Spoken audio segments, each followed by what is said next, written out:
Hey, this is Rod from RamCity, and today I'm going to be showing you how to clone the factory hard drive in this MacBook Pro to a solid state drive.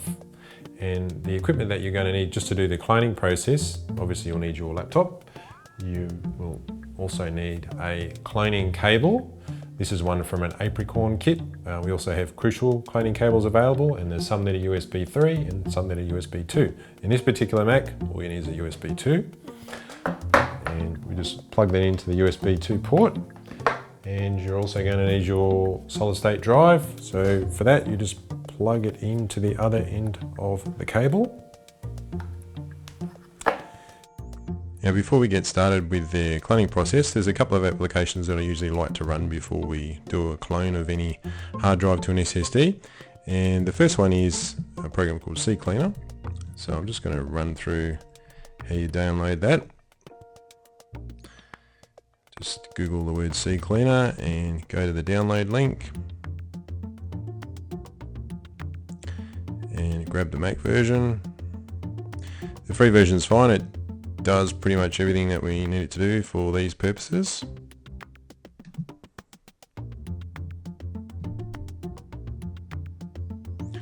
And just drag and drop that across. And now if you press your Apple key in your spacebar, it'll bring up the spotlight and you should find CCleaner in that menu. This is the normal message that we get the first time we run an app that we've downloaded. So all you need to do is just click Run Cleaner. Gives you a little warning there. Close off Safari or any other browsers that you've got open because it deletes all the temporary files. And it will go ahead and analyze all the files and delete all those that you don't need.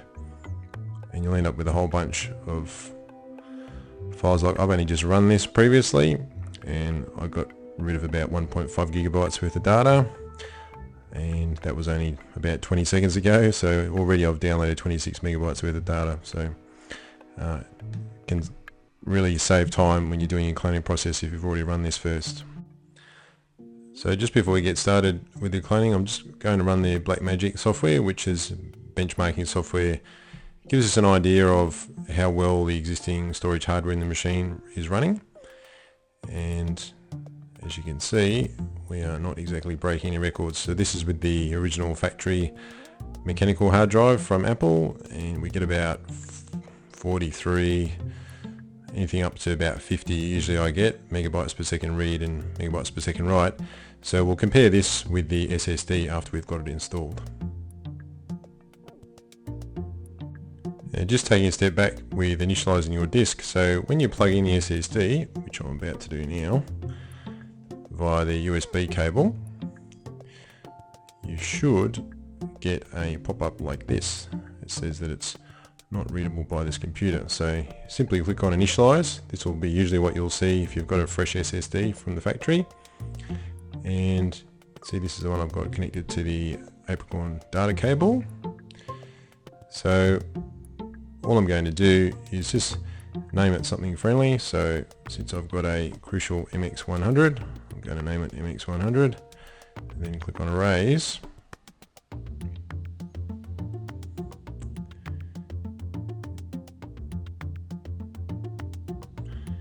And you can see that just makes me a nice friendly name on the disk, and it's all ready to go.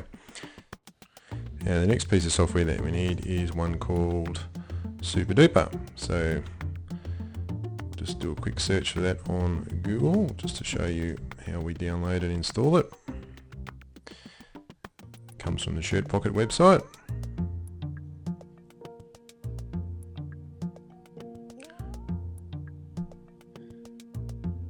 And the cloning functionality in superduper is part of the free version, which is very handy. So you just go ahead and do a download there.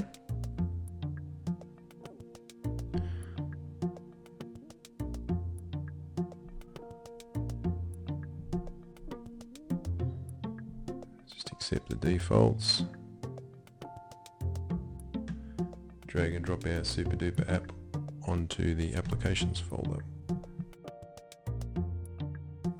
Now, I've already got one there, but I'm just going to replace it.